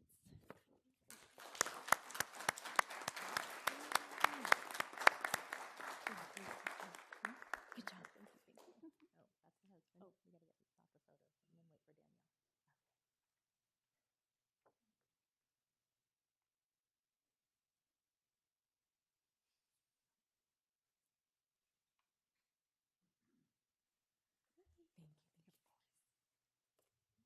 And now, last but least, but city staff would like to make a presentation.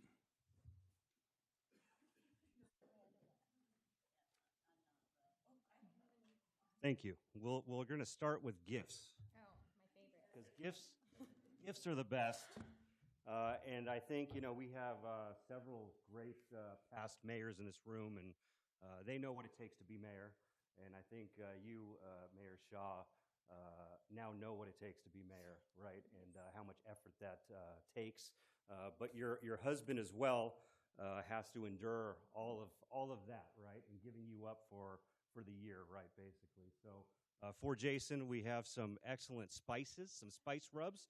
You love to barbecue. You got it. And for the mayor, we have a gift certificate to your favorite eating establishment here at the city of Oakley. You guys anyone know what that is? No. Skip-a-lean, right? When you transition into mayor, you have a choice in how you're going to show up.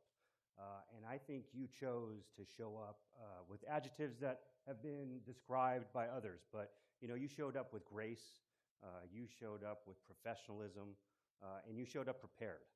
So, from my standpoint, I appreciate that. I thank you. But I think, from, big picture, you showed up with the interest of Oakley in every decision you made, with every speech you gave, with every event you attended. And it's just amazing what you have done this year. So proud of you. Thank you for your service to this community. And from the staff, I know we say thank you. But from me, it's been an absolute pleasure to serve this community under your leadership. So thank you. All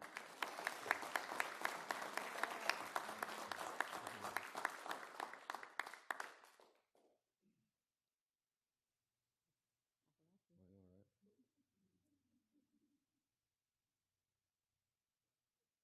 Yes, yes. All right, I'm gonna go back up. Thank you guys so much. This means a lot. And my family being here tonight to witness it is extra special.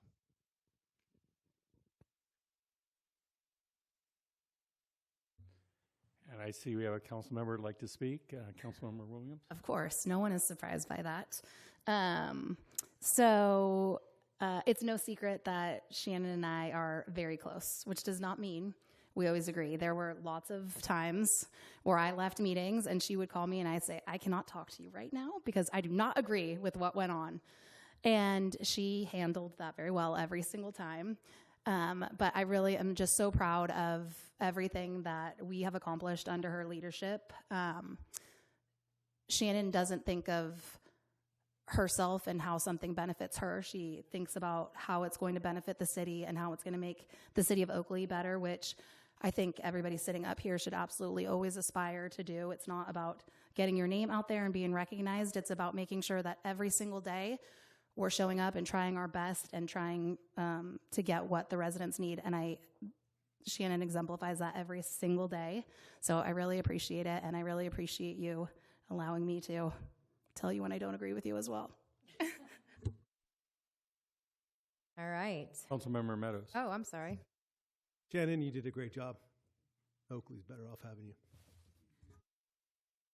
And before I hand you the meeting over, you've handled a very unique year, a busy year for us, and kept us going.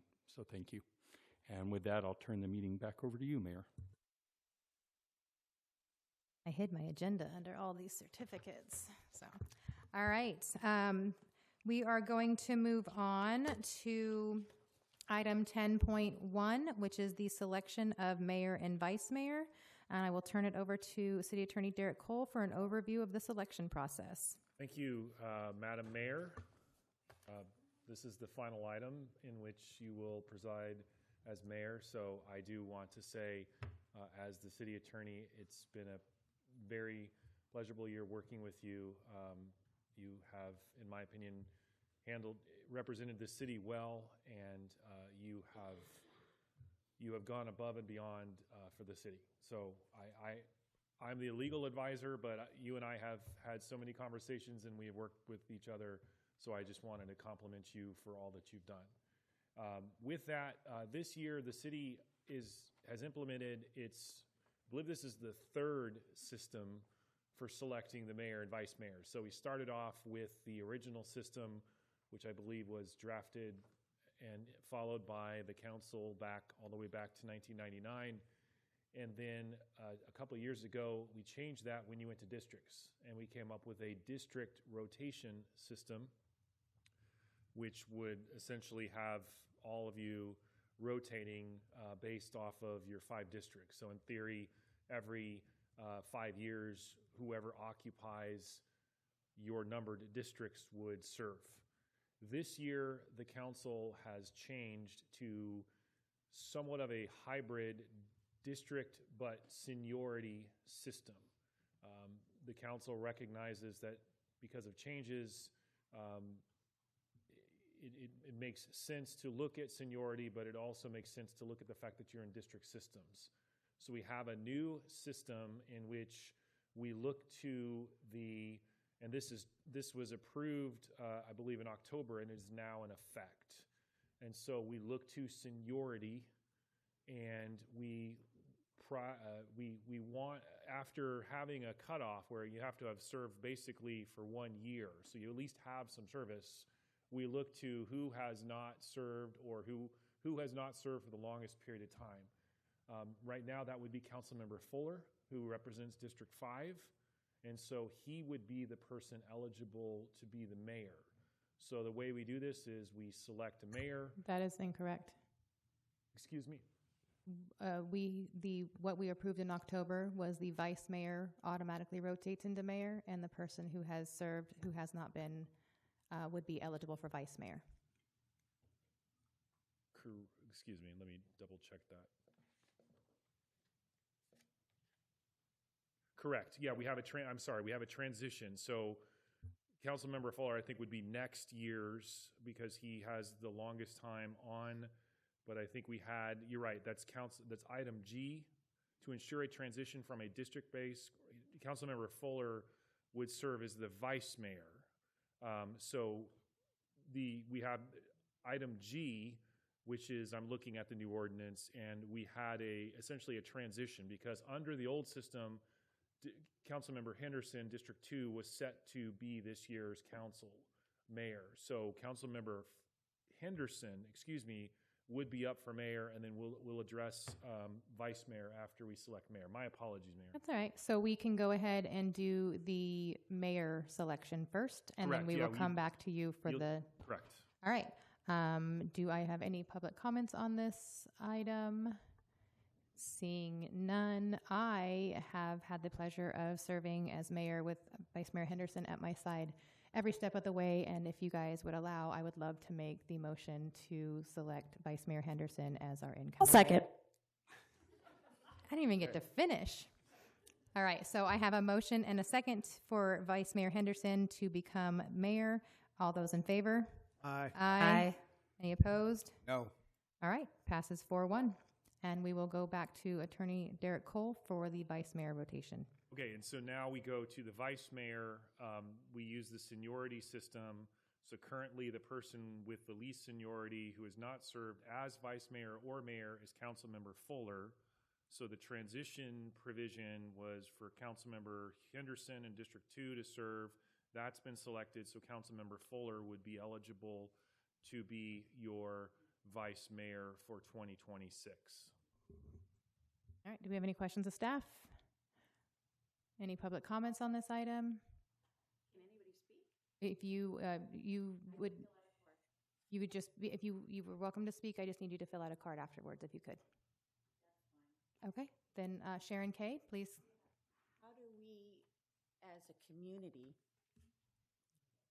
kind of stop that? He needs to stay as just a member at this present time. It has been complete chaos for this year that you've been the mayor, Shannon, and I can't see him being the vice mayor if Henderson couldn't show up that this person represents the city of Oakley. It scares the hell out of me. And I don't know, and maybe somebody can guide me. I've worked with both, of what can we do? What can we do as a city? So I don't know, and we can talk later or whatever. They can get a hold of me. They have all my information. All right, I thank you. would object to that. Thank you so much for your comment. I will bring it back to the council. Any deliberation or any motions, or would anyone like to? Councilmember Williams? We issued a censure several meetings ago that no part of it has had any impact. So I would like to nominate the next most senior, which would be Councilmember Meadows. And then we need to cite the reasons under our ordinance. A point of order, yes, or a point of procedure, excuse me. The ordinances have always included some language which we've simply carried over. This is currently in paragraph F of our code section, which is 2.1.005. So it basically says you may decline to appoint a person as mayor or vice mayor if you find, and it has 6 circumstances. I'll just briefly read those. There has been a violation of law or city policy, or there has been an investigation for a violation of law and policy. Number 2, the person has engaged in intemperate, rude, or disparaging remarks or conduct toward the public, staff, or city council. 3, the person exhibits a lack of leadership or communication skills.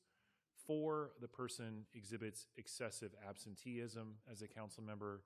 5, the person engages in other conduct that would be considered to be unprofessional or unbecoming for the position, in this case of vice mayor.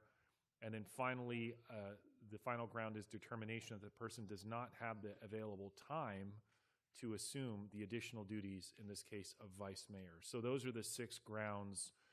They're not, they can be cumulative. You can have 1 or you can have all 6, but you would need to make some type of finding if you're going to select someone outside of the normal rotation.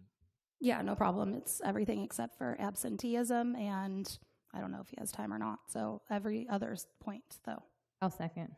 Oh, just to be clear, you've raised grounds 1, 2. 2. 1 is violation of city policy. 2 is intemperate, rude, or disparaging remarks. 3 is lack of leadership. 5 is any other conduct that would be considered unprofessional or unbecoming. And those are the numbered paragraphs of subparagraph F of section 2.1.005. Is that correct? Correct. That's the justification for my motion. And my second stands with that. All right, I have a motion and a second on the floor. All those in favor? Aye. Any opposed? No. Passes 4-1. Congratulations. We are going to move on to 10.2, which is administration of oaths of office to our newly appointed mayor and vice mayor. Together. Sorry. Which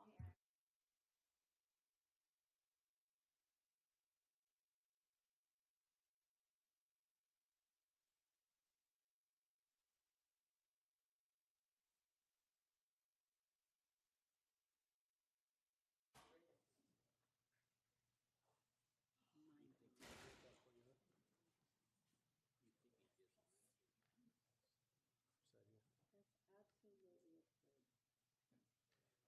you want us facing?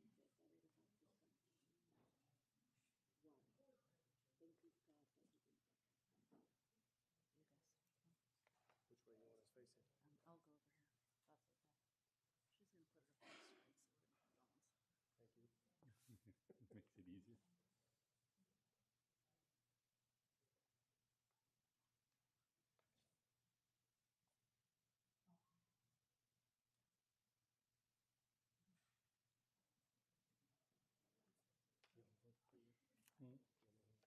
No, I'll hold it for you.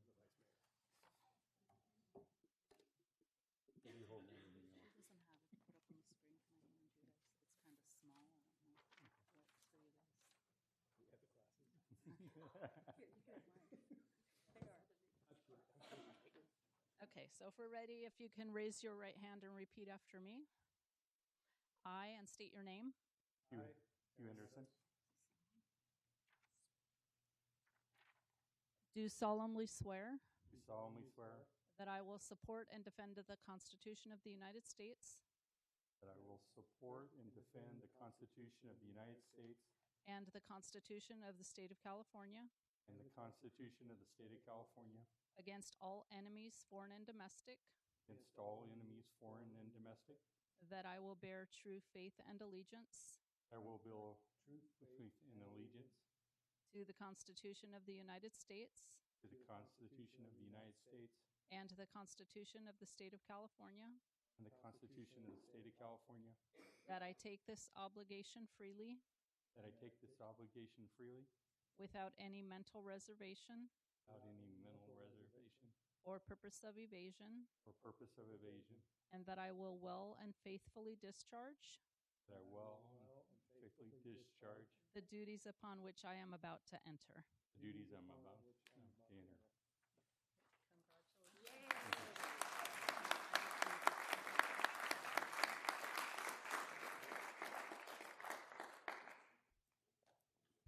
All right. Congratulations. I'm not giving up the mic just yet, though.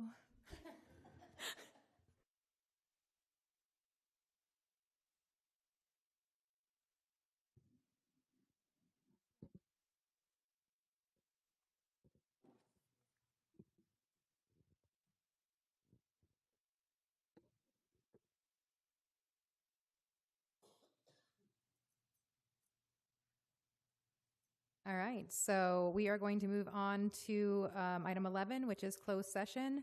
This is conference with legal counsel, anticipated litigation, significant exposure to litigation pursuant to paragraph 2 of subdivision D of section 54956.9, one potential case based on November 3rd, 2025, letter from legal counsel for the Bay Area News Group to the city attorney.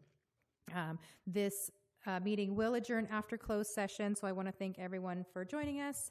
And I'm going to close this meeting for one last time. So we are going to adjourn and thank you all. We are going to, no, why not?